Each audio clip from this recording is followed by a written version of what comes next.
Very good morning, everyone, and welcome back to the day two of the 23rd World Education Summit, the Higher Education Edition. We have all seen that how the pandemic has not only affected the education system in a major way, but has also paved way for the much needed digital transformation. And the first panel discussion of the day will see the experts talking about reimagining the higher education, the post-COVID campus. We have some amazing experts from with us from across India, and I am Tarannu Manjul. I'm the assistant at Elets Technomedia, and I'm the moderator for the discussion. And with me today, I have Professor N.V. Ramana Rao, Director, National Institute of Technology, Warangal, Telangana. Welcome, sir. I have with me Dr. Narasuma Sarma, NVS, Director, Indian Institute of Information Technology, Trichy, Tamil Nadu. Welcome, sir. Mr. Sanjay Patode, Chairman of IFIM Institutions, Bengaluru, and Founding President, Vijay Bhumi University, Greater Mumbai. Welcome, sir. Dr. S. Sundar Manoharan, Director General, Pandit Deendayal Energy University, PDEU, Gandhinagar, Gujarat. Welcome, sir. Thank you, ma'am. Professor Dr. Sanjay Gupta, Vice Chancellor, World University of Design, Sonipat, Haryana. Welcome, sir. Mr. Laveen Hajela, Deputy General Manager, Vertical Sales Education, Samsung India. Dr. S.S. Mantha, former Chairman, AICTE, Adjunct Professor, National Institute for Advanced Studies, Bengaluru, Karnataka. Welcome, everyone. And thank you so much for being a part of this panel discussion. I welcome all our panelists. And now, starting with the discussion, I would put across the first question to Professor N.V. Ramana Rao. Dr. Rao, what has been the biggest challenge in transforming the campuses digitally during COVID?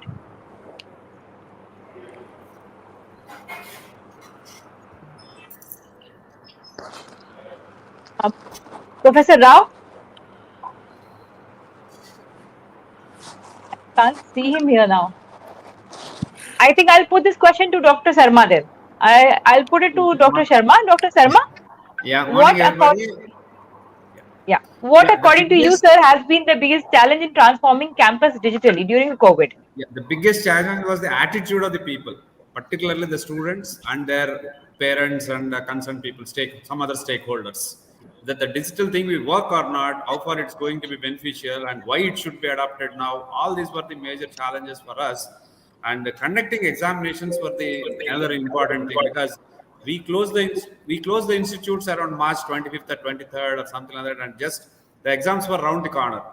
So many institutes were thinking of waiving off the examinations and other things, but at NIT Trichy and at IIT Trichy, we wanted to conduct the exams online, whatever way it is possible and whatever best we can do out of it. So the biggest challenge was to change the attitude of the people towards these things, and we were very successful by conducting 2 or 3 counseling sessions with the students, and said without examinations, the degree certificates have a lot of difficulties for you in the later time. And we were successful in that. I think that was the biggest challenge. But conducting exams, everything, the technology was very friendly with us, and we could do all those things. Even today, we are doing like that. Thank you. Thank you, sir. Thank you so much. And I would, in fact, once again welcome Professor N.V. Ramana Rao, Director, National Institute of Technology, Warangal, Telangana. And my next question is to you, sir, in fact. Professor Rao, how can digital technology help in preparing the post-COVID campus in India? Yeah, very good question, madam. As we prepare to return to campus, many of the technologies that helped us simply survive and sustain classroom continue will become permanently embedded in our educational methods and play a pivotal role in the refinement of practices consistent with an ongoing shift to more student-centric learning. So whatever technologies we have actually used now, still it will be useful. We cannot just, even if the COVID goes away, it is going to be there. Campuses will anyway reopen, and is already reopened many places, including NIT Warangal. But how has this experience of the opening changed the expectation? What will emerge as the new normal now across campuses is something to be seen very soon. But we have proven we can be agile and include remote participants in lectures, with students and faculty now be expected an option to join any class remotely. So we are giving them an option, even though the hybrid classes have come. So, students have made it clear that they want the option to return to campus many times. And they also want and will expect the option to join any class remotely or watch it later and contribute their thoughts to an asynchronous conversation. Even though it has been opened, so they would still like to use the remote access also. So they have a record of the lectures and all that. Of course, flexibility is very important, and here flexibility positively impacts the student experience and capabilities that make the traditional classroom more engaging, more accessible, and more inclusive, and to the living learning process. In fact, uh, there is a tremendous time for opportunity and innovation for faculty. In fact, of course, we call hybrid, others may call high flex. Regardless of whatever we call it, these changes are sparking an endless amount of faculty creativity is now in place, and around mostly all these experiences are student learner centered experiences. So by working together and collaborating with partners and sharing the like Microsoft, we can make sure that these student-centric models can be very successful and make learning more engaged and more accessible to all categories of students. In fact, one of the biggest factors that influences student engagement and performance is their sense of belonging in their higher education experience, which was lacking. They are not there physically now. This is what has suffered as a result of COVID-19. But now, since they are coming back, they are really enjoying the campus atmosphere. At the same time, they don't want to lose the advantages of online. So we are trying to have both the campuses, even though the pandemic has gone away. So thank you very much. Thank you. Thank you so much, sir. And we heard some amazing words from you. And in fact, I would like to take this question across to Mr. Sanjay Patode as well. Mr. Patode, in your opinion, how can digital technology help in preparing the post-COVID campuses in India? Thank you, Taranam. I think digital technology was there in the world before COVID and is going to continue post COVID. I think what's important is that every technology that has come in has only helped increase the efficacy of teaching and learning in various institutions. And all of us must embrace technology and integrate it or blend it very well with our pedagogical techniques. There are a huge amount of advantages of the digital technology. Primarily, one of the most important advantages that it is locational and time agnostic. So therefore, I can now have a ability to reach out to faculty from all over the world to participate. I have the ability to call in members to share their practicing people from from corporations, NGOs, government to come and participate in class from anywhere at any point of time, doing away with the logistics. I can basically track using digital technology how people are adapting to learning.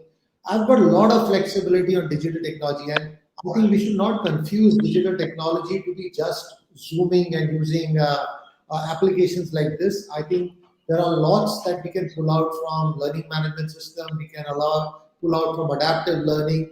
There are a lot of techniques that they were existing in the digital domain for a very long time. However, we were always driven by legacy, and we never looked at it till COVID-19 happened and forced us to switch on our computers and get on to embracing digital.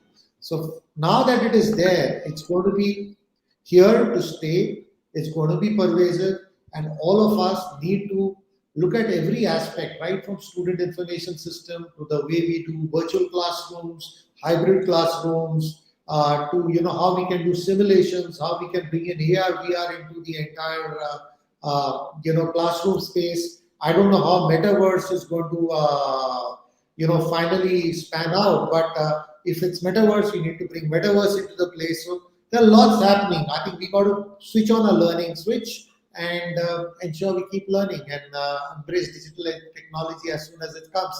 The generation that we are teaching is digital native. We are a little slow in that. I think we've got to appreciate that as well. The students would be very comfortable with technology. Maybe the parents and us may not be as comfortable, but if they are, I think we got to adapt to their needs. So that's my view on this. Perfectly fine, sir. And that was wonderful to hear your views on this issue. And I would now ask Dr. S. Sundan Manoharan. Dr. Manoharan, how can e-learning and blended learning create the campuses of the future? We have seen how both of them have come together during the pandemic. So, in your opinion, how can e-learning and blended learning create the campuses of the future?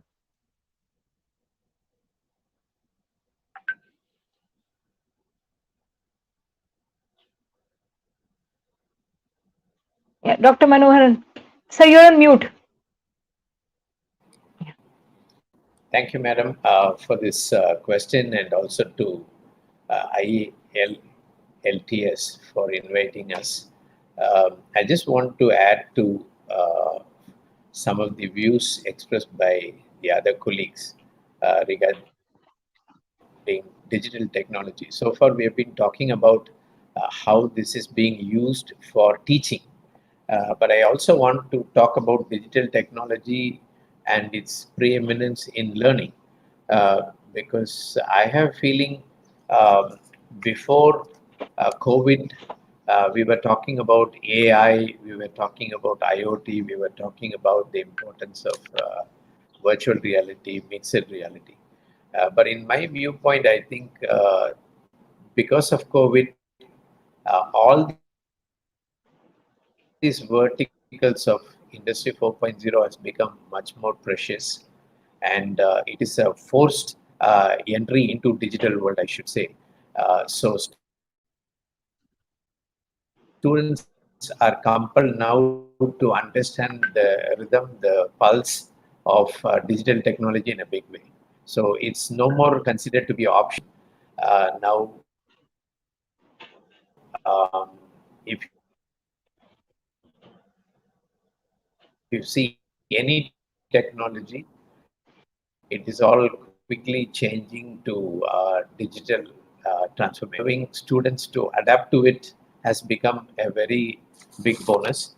Now, coming back to your question of e-learning and blended learning, this I think I would like to interpret based on the National Education Policy.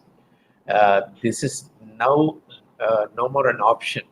E-learning and blended learning is going to be order of the day, especially with the connotation of academic bank of credits. We don't have option, but I think it has to become e-learning. And even if you are report questions about how much you have blended in the learning process and how much of credit is appropriated for e-learning. So I have feeling it is not just an option, but it is becoming part and parcel. The only concern is this e-learning is going to be more like a non-interventional mode of learning without flesh and blood, without a teacher teaching them. That is yet to be seen, because it will take another year whether what they learn through e-learning and blended learning is really commensurate to the classroom effect. That will definitely be tested. In liberal arts management, probably not, but in engineering, blended learning will have some ifs and buts. But slowly, all the institutions are overcoming this stigma. We are trying to make this as real as possible. But then the other advantages of reaching out across nation, across time zones to learn has become a big enterprise. So I have feeling in the light of NEP, yes, definitely it is going to hold the future. And the only thing is how relevant the professors will become in shaping the students is something we should remain and see. Thank you, sir. In fact, it was very nice to hear your words here. Now, my question would be to Mr. Laveen Hajela.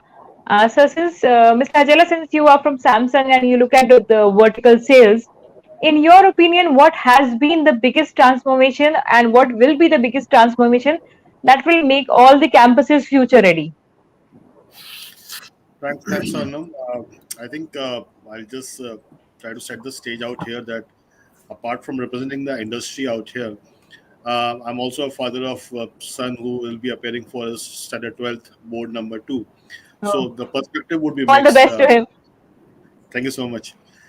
Fellow panelists have pointed it out. Again, there are two phases to the journey which we have seen. The pre-COVID, as Patode sir mentioned, the technology was always there. It was available in a form and shape, but it was how open we have been to the technology. Number one. Number two, when we came through the COVID journey of last 2 years, we were forced to kind of change ourselves and look into a remote education perspective, which included the remote classrooms, remote assessment, remote teaching, every aspect of it. And now, in a way, when we are trying to live or learning to live with the pandemic, uh, what we are seeing here is a blended setup requirement. So the campuses, again, we do require a personal touch in each and every aspect of our life, whether it's work, whether it's education. But since we are expanding the horizon of our learning environment, I think the blended learning, hybrid learning, whatever you want to call it, well, is here to stay. Now, what I've also seen is that there are two ways of any technological setup that I've experienced. One is the core infrastructure that goes in setting up the basic backbone of the requirement of that enterprise, whether it's an education institute or whether it's a corporate functioning. And then the interface of that core infrastructure, uh, interface of infra with the users. Users in the education environment could be the faculty as well as student, apart from the admin staff. So I think the focus of all the technology enablers should be that the interface of technology to the users should be as streamlined as possible. When I say streamlined in terms of education, it should give an inclusive, feel to both the faculty as well as the student when they are engaging in a remote fashion. So that's the key, which I think we all should be looking at it. Second aspect of this blended learning environment is that we have to change ourselves. More than the copybook style of teaching and learning, we have to be more adaptive to the digital style of teaching and learning. So, as the current generation is obviously more amenable to the adoption of technology, I think our esteemed faculty, our assessors, they all should also look into adopting more of an AI led kind of a setup, more intelligence led kind of a setup in their teaching methods. uh, I think one major milestone for ourselves in India will be through the NEP and whatever revolutionary steps the fraternity is taking is to take our education system towards meritocracy. Uh, that was my feeling when I was a student myself 25 years back, and when I see my son, preparing himself for school and now life beyond school as well. So if we can kind of evolve ourselves with the use of technology and go towards way of imparting, I think concept driven education or a learning driven education rather than marks achieving kind of an education, I think we'll serve our country pretty well. So those are my remarks at this moment, Tarunam. Thank you. Thank you. Thank you so much, Mr. Hajela. In fact, I like the fact that you said that we should, move our country towards not just mark achieving companies, but, much higher achievement than just achieving marks. And I think that would put the stress out from the education system. My question now is now to Professor Sanjay Gupta. Professor Gupta, I would take the same question to you as well. That what, according to you, has been the biggest transformation that can make the campuses future ready? Uh, what I see is what Dr. Manohar was also mentioning, that there's a convergence of these technologies happening. AI, XR, IoT, ML.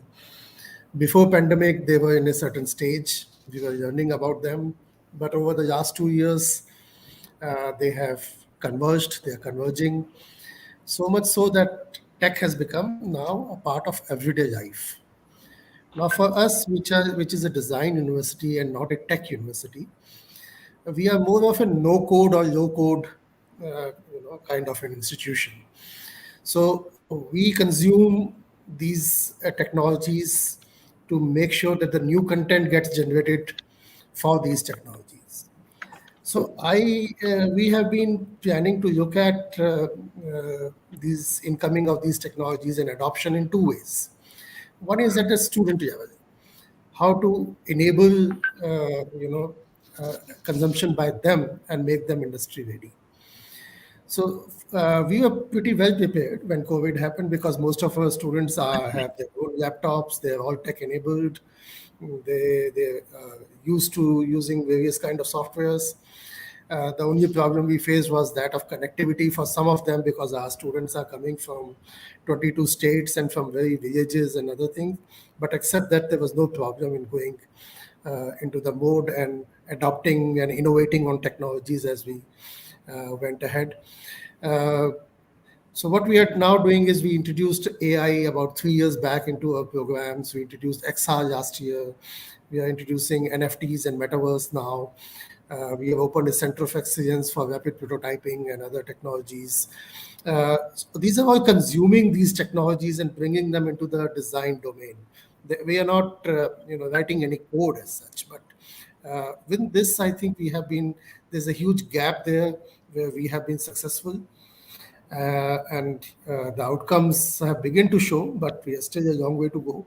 Even in streams like fashion, we have started making digital dresses, and we have gone to digital shows. We are talking about, doing an interactive pattern making kind of a thing. So all these are happening at the student level, which is, working out. But more important for me is at the institutional level. And there, I think for me, the focus is going to be on faculty. If your faculty is equipped, is abreast, is interested, is inspired, the rest would happen automatically. So for last almost 2 years now, we have been continuously doing various, training or learning or those kind of faculty development programs in every stream which is emerging so as to keep them abreast and keep them interested. We are looking at collaborations with also some tech universities where we can work on this together, because you see the kind of solutions which are going to come out tomorrow are going to use both of these, the code as well as the no code content. And together they would create what is going to be consumed. So it's the best outcome would happen when tech and non-tech and design programs can come together and work. So we are looking at some collaborations. This is one of the strategy which we are looking at. Another is that we have also, fortunately, we have IIT Delhi's Sonipat campus next door. So we are also trying to tie up, and we have tied up for entrepreneurship and incubation, but other things are also going on. How to, again, take this tech, non-tech collaboration forward. So I think, in my opinion, digital is here. It's going to be a part of our life, whether you are in IT or non-IT sector. It's not going to make a difference. You just have to keep adopting it, because future is going to be this way only. Perfectly fine, sir. It was nice hearing your opening remarks, and we have some questions from the audience also now. And since we were talking about faculty, so Dr. Gupta was talking about faculty, we have a question from the audience which says that UGC is also planning to introduce a system for industry experts who do not have a PhD or a NET qualification to teach as the varsity faculty. And I would like to put this question to Dr. S.S. Mantha, former chairman AICTE. Sir, this seems to be a very interesting step what UGC is planning to do. What are your thoughts about this, and do you think that this will actually receive a widespread acceptance? You're talking of the industry participation, I believe. Yes, sir. Industry party. Yes, sir. The industry participation. I mean, any addition from the industry into the teaching learning process is always welcome. What will really need to be done is probably the regulations have to be tweaked a little, but then if there are experienced personnel from the industry who can be inducted as professors of practice and so on, that's a good idea. They can bring a different perspective to the teaching learning process, and the experiential part can be that much better from what probably is happening today. But having said all that, the technology has several streams, several disciplines, and so on. So the selection of the faculty who come in from the industry must be very, very well thought of. And who would add value in a certain discipline and at what level, what kind of experience he has. These are the things which must be thought of before inducting people from the industry, because they have a different perspective. It's a perspective that must be valued in the education sector, but then that perspective also must gel with the objectives of a particular discipline and the level of rigor that a particular course would really have. But yes, it's a good idea, and probably it will add one more dimension to the quality that we have in the institutions. Thank you so much, Dr. Manta. In fact, you shared a very important point on this aspect. And we have another question from the audience, and I would like to put that question across to Dr. Sarma, NVS. Dr. Sarma, I would like to ask you that how is your campus preparing for creating blended space? If you can share this, some best practices that you have adopted so that you and your experiences about creating blended space. Yeah, thank you. Blending is a very good idea. As of now, people are thinking blending means only offline and online. Okay, and how the offline students and online students can be taken care, because some students don't have network things at their place, so they are coming to the campuses and other things. And some students are okay with staying at home and taking the classes. So if that is a concept what they are asking, yeah, at our place, we are now going only with online. What we are preparing ourselves is to have a recording facility at our campus for the students who are present here and for the students who are absent or who are taking class from their home. And the record was lectures and come on Google platform, and still they are available. But now what I am encouraging my faculty members is to give the data online, make it available for everybody at least 1 or 2 days before, and ask students when they are coming to the class for discussion purpose. Let us encourage the dialogue, not monologue anymore, and see that the students go through the lecture. Yeah. Sir, your Hello. audio is quite distant. Yeah, your audio was quite disturbed, sir. We could not Can I hear the repeat? last part of it. Can I repeat? Yes, please. Everything is also broken here and there. Okay, I don't know. I'm sorry about it. And yeah, the lecture must be prepared online well in advance, and all the students must go through it. And those who are coming to the class can So have a there's direct still a lot of discussion with the audio. teacher Maybe and you those can who are join online. again. So you can join again.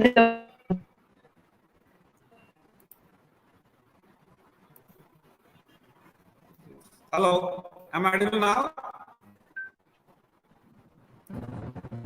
Hello.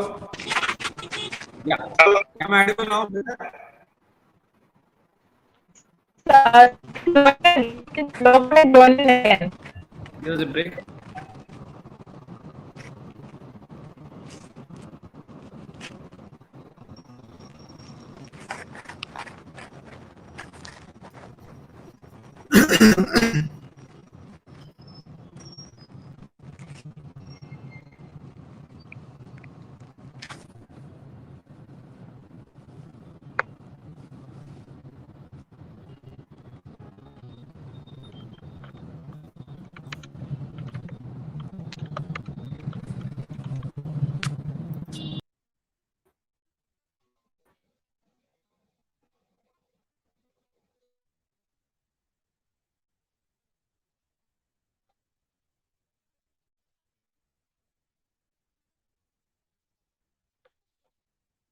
I think we lost out on Dr. Sarma on that question.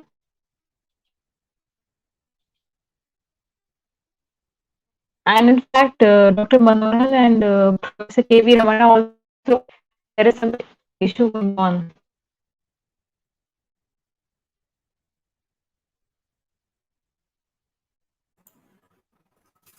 Hello.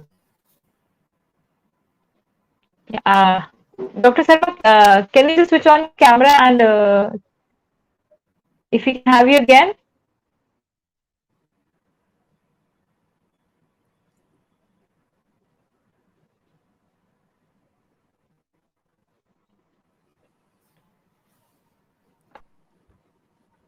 I think we lost out on him, the parents of technology.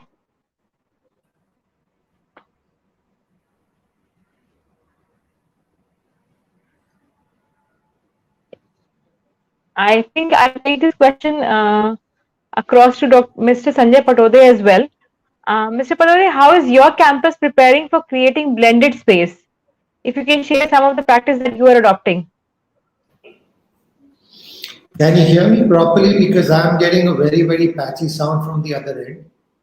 Am I audible? Yes, sir, we can hear you. Sir, yes, sir. Sir, you're perfectly audible. If you can switch on your camera also, you're perfectly audible. Okay, so your question is how are we preparing for the blended Exactly, sir. campus? So, yeah. So Yes, sir. fortunately, in our case, we are a new university, Reimagining, and fortunately, when we were at IFM institutions, we had invested extensively into technology in the past itself. So we have a very, very robust learning management system. We have a very, very robust student information system. We have a very robust ERP working, and we work with all the virtual platforms, whether it be Teams, Zoom, Blue Button, anything depending on the convenience of the faculty and the convenience of people. But more than that, I think some of the faculty have, what I would like to share in this forum is the innovation that some of the faculty have done with the digital technology at our end. So we have, we had partners overseas who are collaborating. Now, because of the digital revolution and because of also during the last 2 years, we experimented with something called virtual internships. We are now able to actually collaborate with students of other universities to take on, to solve real life problems that are sourced from the industry. So we have this intervention called request for problem where we send out problem statements to industry to send in their problems. And then we have student groups. So there were many companies in the past, we being in Bangalore, would actually come up with cross-border problems, which are like, companies in IT wanting to break through the American and the European market, and that was limiting in the earlier time because obviously the economics never permitted us for allowing our students to go abroad and check. But with this kind of collaboration, we are able to get our students to work like we are working with Texas A&M in the US to do something like this. So the two students along with two faculty are able to actually create a bridge. And that is a very, very, the outcome is not out, but that is something I'm sharing because others could also experiment with it.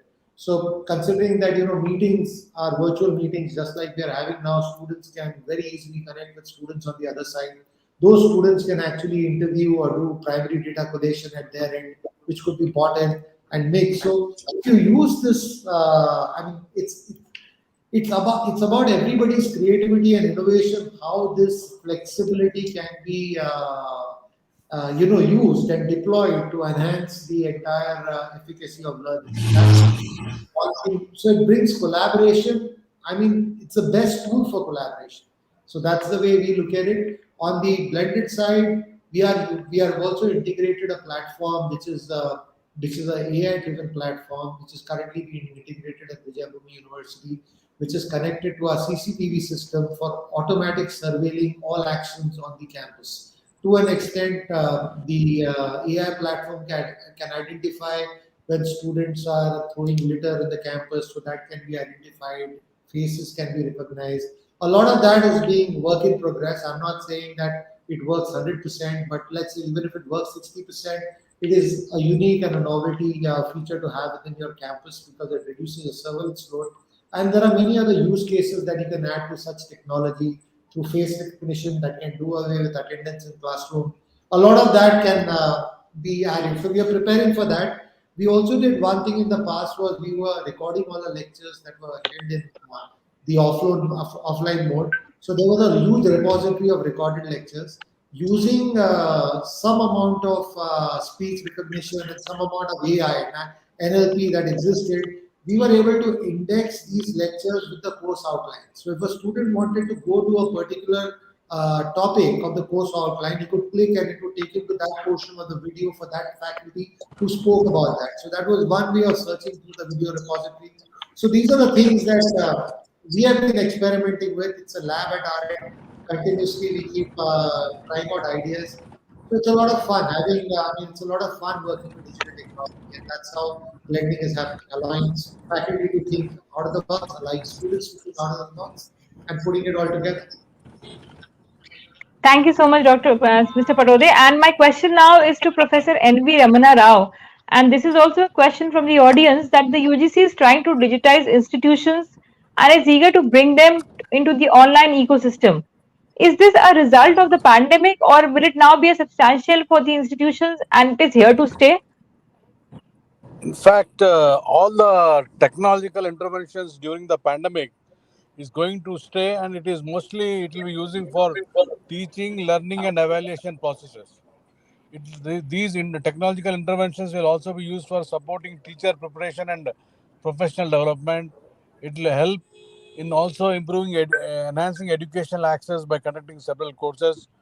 And in fact, whatever is going to happen now in terms of technology, there will be streamlining of educational management and administration, and also the NEP. If you are actually on the language barriers, across different things, can also be removed with the help of this technology, and it can give access to multiple students.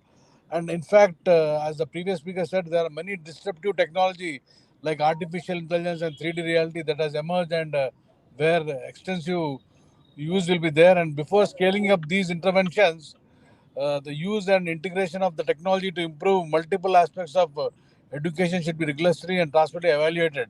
So that is what is happening, and now things are going to change very fast, and that is what is we see in the near future. In fact, I would also like to say that many educational institutions have started adopting emerging technologies such as artificial intelligence, robotics, 3D simulation, other upcoming technologies in the teaching learning process. Also, the Ministry of Education has created a national educational technology forum to categorize emergent technology based on their potential, and also uh, there are many other interventions that are going to happen in terms of teaching and learning. Thank you. Thank you so much, Professor Rao. And we have another audience question, and this question is from Dr. Ashok Kumar, who is from Chitkara University, Punjab. And I would like to take this question for Dr. Sanjay Gupta. Sir, Dr. Gupta, according to you, what frameworks can be explored to deliver the academic freedom for institutions to design, structure, and deliver creative courses in their unique ways, ensuring that the students are better prepared for future job skills and better prepared for the industry relevant education? See, the framework, there's no, you can't put one framework onto it. It's all how creative one can get about doing these things. As Sanjay Patode also was mentioning, I think if you were listening to him, there are some very innovative ideas which we are also following. For example, overseas collaborations and how online you can do that. In terms of student collaboration, faculty collaboration, joint programs has become very, very viable and interesting. What we are also exploring and explored successfully has been cultural collaborations between several overseas universities participating in your student fests.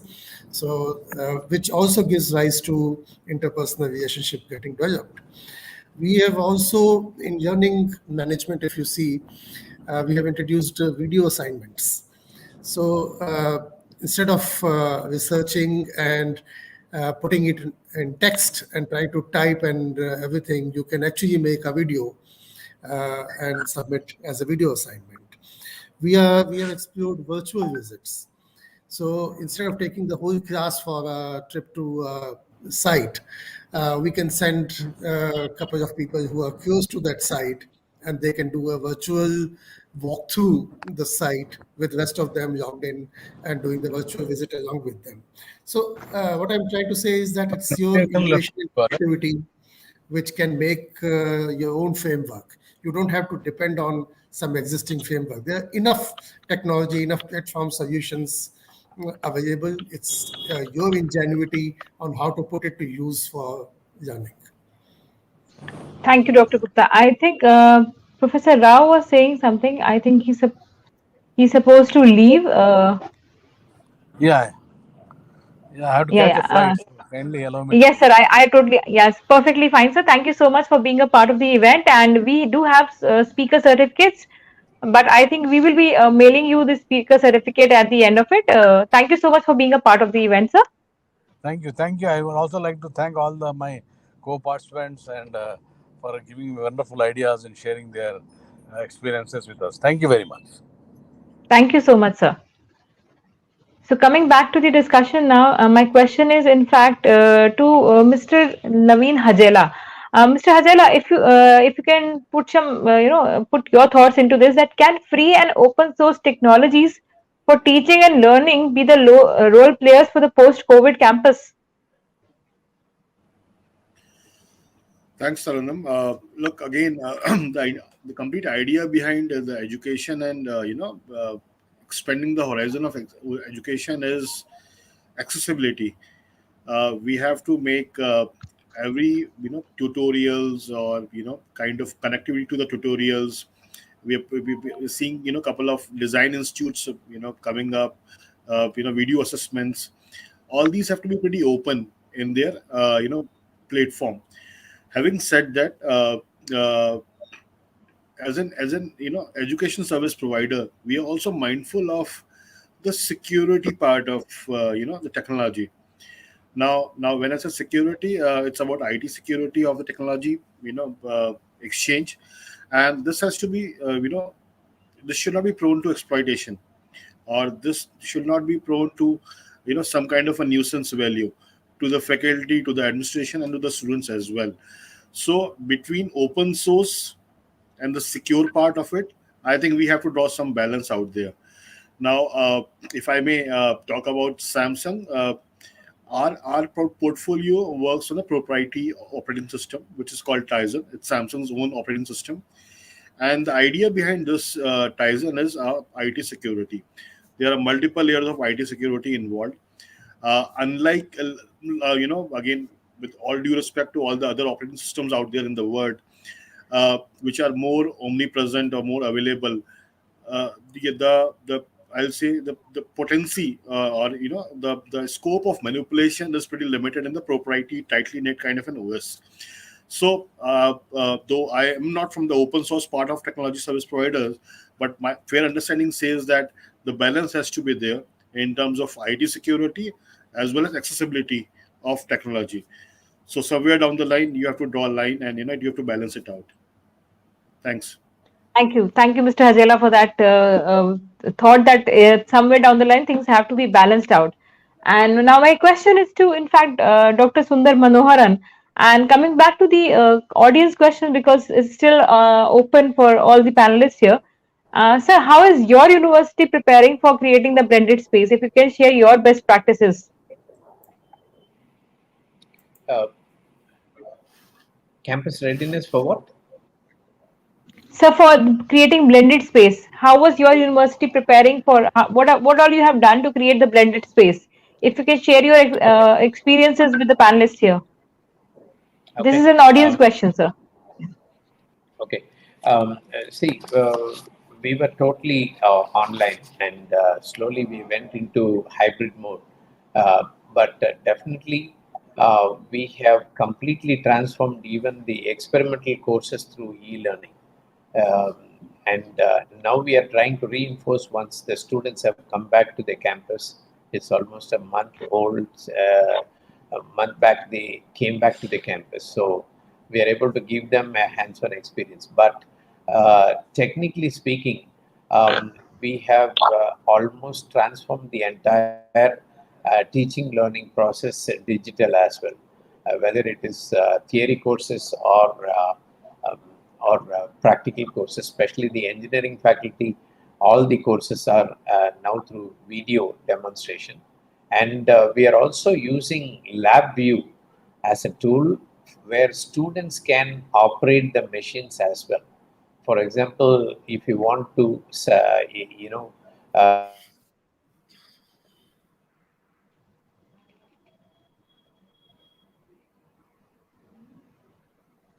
So we lost your audio. give a job to whichever place they are. So right from home, they can access the machines as well now. So this is something which happened not new. Almost 10 years back, Government of India introduced this virtual labs, and that is coming very handy now. Using LabVIEW, you can now even control a machine in one of the IITs if you get an access. So you can conduct experiments now or provide job orders now. So that way, I think we have brought in the digital versus the classroom atmosphere almost real.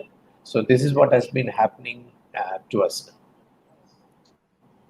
Thank you, Dr. Manoharan, for sharing this. And I now have a question from Arindam Das from Pearl Academy, and this is for all the panelists, and we are approaching the end of the discussion as well.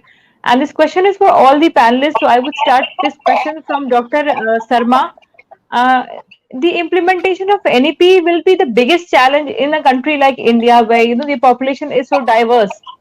How are you planning to execute it and raising funds for it? This is for all the panelists. I will start this question with Dr. Sarma. Yeah, thank you. NUP is the most suitable for Indian context, like multiple languages and multiple entry and exits, and many other things like taking the courses from various institutes. All these are the plus points, and I feel NUP is the most suitable and most appropriate at this time. And post pandemic, we all need to work more on these things, which has been a longing for many years for the people, like people from rural areas or not so easily accessible areas. They were looking for this sort of things for a long time. I think it's the most appropriate. And yes, we are now gearing up ourselves to introduce these exit policies in our curriculum very well. And they were there in earlier also, but not so effectively. But now we are going to make them more effective and more implementable way or practice with the way that students can take really the advantage of such things, particularly those who want to go for some a bit of innovation and do some sort of entrepreneurship during their career time itself. They can take a break for one semester or 1 year, go for those things and spend some time and get some experience out of it and come back to the academics again and these sort of things. And getting into many languages, the engineering courses need not be taught only in engineering in English all the time anymore, because the languages have also graduated to a great extent nowadays. And now there is a good opportunity for many teachers to translate whatever knowledge and all those things they have in their native languages and bring many people into the mainstream of learning the things and doing something more in these aspects. So I feel it's a very good opportunity for the students, particularly those who are not able to get into the mainstream for many reasons, and also the faculty to develop their skills in their native languages also. And many more things are there in this. Thank you. Thank you, Dr. Sarma. And I would put across the same question to Dr. S.S. Mantha now. Dr. Mantha, that again, I would ask you the same question, that implementation of NEP will be the biggest challenge in a country like India. How are you planning to execute and raise funds for it? Yeah, the national education policy has several initiatives which will prove useful in the long run. Now, having said that, there are three important interventions. The first is the academic bank of credits, the personalized learning, the student-centric learning that one is talking about, and the multi-point entry exit that the policy talks about. Now, as far as there are of course challenges and in implementation, and there are also opportunities because there are challenges. Now, one of the challenges is to create a curriculum that is useful for multi-point entry exit systems. Once a student completes a year and then wants to drop out, obviously his skill sets that he has at that year must be commensurate with a certain job role in the industry, and also a certain job role must be available at that level. So creating curriculum which would seamlessly connect it with the industry after first year, second year, third year in terms of the competency based skills is a challenge. And also we have all the time been talking about only the supply side, and we have never really bothered about looking at the demand side. Now, there is a policy which says that there must be collaboration, there must be, a certain amount of engagement with the industry and so on. But still, there is a disconnect between what the industry really wants and how we design the curriculum and so on. This is one of the challenges. The second is accumulation of credits and so on. Now that certainly can be done, but the a student, again it goes to personalized learning. A student can possibly learn at his pace and learn the kind of courses that he wishes to learn, and maybe the regulatory position will have to evolve on that. Like, for example, how many courses of are prerequisites, how many are applied, and so on. The flexibility will be should be available within that framework. So it's not a free for all from a student's perspective in terms of what he wishes to learn and how he wishes to learn. So that could actually pose certain amount of challenge unless there are very good collaborations built around institutions which want to provide this kind of personalized learning and so on. The third is obviously the need to raise the GER from 25 to 50. Now, that is not possible by building more brick and mortar. Is only possible through greatly enhancing the digital infrastructure that one has. And in that space, the personalized learning, the academic bank of credits, the multi-point entry exit, they all make sense when you have a certain amount of digital infrastructure. Whereas we have more than 1,050 universities and 40,000 colleges, it's not possible for every one of them to actually get into building digital infrastructure, collaborating with institutions and building content and so on. So therefore, somebody must come, preferably the government must come together along with the private players to build a single platform on which all the applications that are required to run a university in terms of academics or administration are put together on a single platform, multi-instanced, white label from an institution's perspective. All that must happen, and there must be all the third-party content, which is extremely good in the private space, also must be brought onto that platform, so that each institution, each university is not left to do the same thing over and over again. Thank you. Thank you, Dr. Mantha. And now putting this question across to Mr. Sanjay Patode. Sir, how are you planning the implementation of NEP? So first of all, in my view, NAP is a blessing to the country and is going to actually put the country at the top end of the education spectrum globally in time to come. I think the main change the basic intent of the government in coming out with this policy is to put the power of choice in the hands of the learner and take it away from the educator. So obviously there is going to be a little bit of a friction in terms of the educator losing the power of control that they have and the power moving into the hands of the learner. So basically, the academic bank of credits, as Dr. Mantha spoke about, allows the student to actually bank his credit from one university, take courses from multiple university. The choice of exiting from a program rests with the user. So I think, in my view, it is very much akin to the liberalization that happened in 1991 in the country, when all of us were looking at the impact of that with our eyes wide open, and we've seen the results of that over the last 25 years, how the country has grown. I think NEP will do exactly that to education and will help India reach the demographic dividend. The other point I want to make is that we're very fortunate that the timing of the NEP is such that the digital technologies enable a lot of that implementation, and it should not pose a challenge either financially or operationally, provided we are willing to embrace the digital technologies that are available. I think if we ensure that we all scale up our IT infrastructure, and that's not very expensive in my view.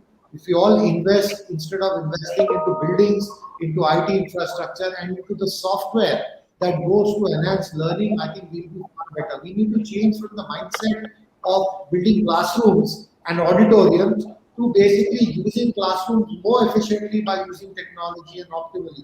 For example, if I walk into any college even today, I see a lot of classrooms empty.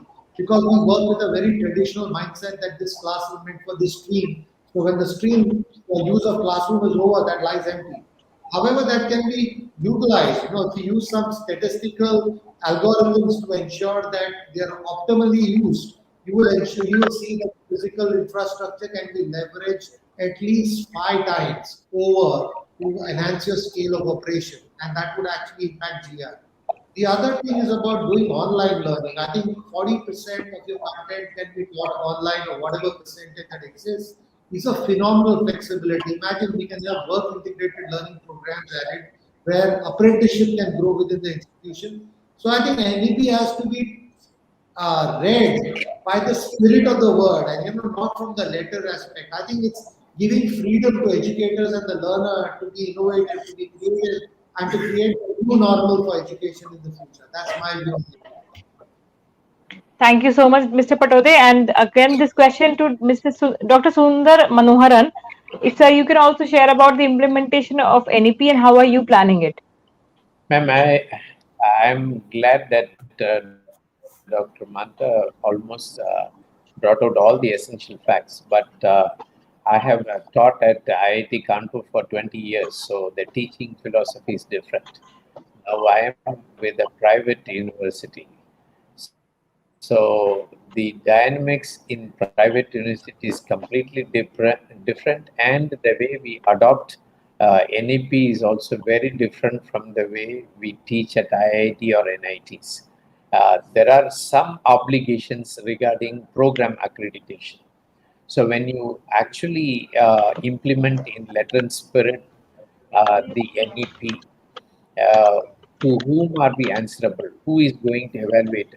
How many people come in? How many people go? Because the sanction intake, how many people graduated, everything comes into picture. The students' progression. At some point of time, when we have multi-entry, multi-exit option, ABC option, I have a feeling the private universities may have a problem in understanding the entirety of NEP because they are all living in a business model, that is tuition fee based model. This is absent in IITs and NITs. We don't even think about the revenue model when you wake up to teach at the end of the day. So I have a feeling it's going to be a challenge. In fact, now I'm heading a university which is state private, and I already have a lot of questions about how the accreditation is going to be. Professor Manta was telling about third party evaluation of some of the tools that we are going to incorporate. Now, who is the third party? And as of now, my yardstick, my plumb line is AICT. So I go with that. Now, when NEP is implemented, and I don't know how many are going to be on the transit in my university, how many are going to park for a few years or few semesters, the student progression is going to be a very different thing. And I just want to leave with one concern. 2012 to 2015, we emphasized on choice-based credit system. So then we almost optimized it. It was regularized everywhere. Everybody now uses CBCS. Then 2016 onwards, we were implementing outcome-based education. Only now, most of the universities have got a grip of what this course outcome is, what is the program outcome. Now, when we are about to stabilize, then we have another variation coming, that is NEP. Now, when you try to look at all this, the adaptability of NEP in its entirety may be much easier in the public institutions compared to private institutions. This is my concern, but I'm sure there will be some equation, some way to solve this. Perhaps AICT will come with some solutions regarding the program accreditation as well, because we start with intake and then we see how the students progress and the placement to everything. Now, in this present format, it's all going to be a gray area. We don't know where we start, where we end. So we should wait to see. But the spirit of NEP is good. So we will carry forward with it. But we will be baptized in fire as far as state, private, or private universities are concerned. Sure, sir. So thank you, Dr. Manohar. And if I can have just a quick remark on the same by Dr. Sanjay Gupta as well, and that would be followed by a closing remark by Mr. Laveen Hajela. Dr. Gupta, if you can also talk about NEP implementation a bit. No, I can only tell that most of the points I think other speakers have been saying is the way to go ahead. We are also feeling happy because it gives the power of choice to the students, makes it open, much more open than it is currently. And that gives us the freedom. And in particularly creative domains like us, we call ourselves already a campus without walls because we allow transdisciplinary learning across streams, and that is what the main fundamental behind NEP. So we are really looking forward and adopting its various thing and making sure that we get into the spirit of the thing rather than the letter. Thank you, Dr. Gupta. And Mr. Hajela, if I can have a closing remark with you, because we are at the end of this discussion now. So if I can have a closing remark with you on the entire discussion. Yeah, we are at top of the hour. So again, a little different observation from my side, because our academicians of eminence over here have spoken about NEP, and I am no one to kind of comment or add value to that. But if I wear all my hats as an someone representing a corporate, father of a grown-up son, and as a citizen of the country, I think if the policy guidelines which govern the CSR contribution from the corporates can incentivize the skilling part of it, or can incentivize the channeling of CSR into education vertical, I think then we as a country can reap the demographic dividends to maximum. So that has been my submission, honest submission out here. So people who are part of the think tank out here, I think if they can kind of influence government to work on that, I think that will be a big value addition in terms of skilling the great demographic advantage that we have at this point of our. So that's it from me, Tarunam, and everyone else. I really appreciate your presence, your exchange of information, and I'm truly overwhelmed and enlightened. So thank you so much. Thank you, Mr. Hajela. And that brings us to the end of this panel discussion. I would like to thank all our panelists for sparing time and coming for this discussion and presenting their points on such important topics out here. I would now ask my backend team to present the token of gratitude certificates to all our speakers. A certificate for Professor N.V. Ramana Rao. Thank you so much, sir, for sparing time and coming today despite your busy schedule. It was wonderful listening to you. For Mr. Narasimha Sarma, NVS, thank you so much, sir, for being here. It was a pleasure listening to you. For Mr. Laveen Hajela, thank you, Mr. Hajela, for being a part of this discussion and sharing a different viewpoint altogether. Thank you so much. For Dr. S. Sundar Manoharan, thank you, Dr. Manoharan. It was a pleasure listening to your views on different topics today.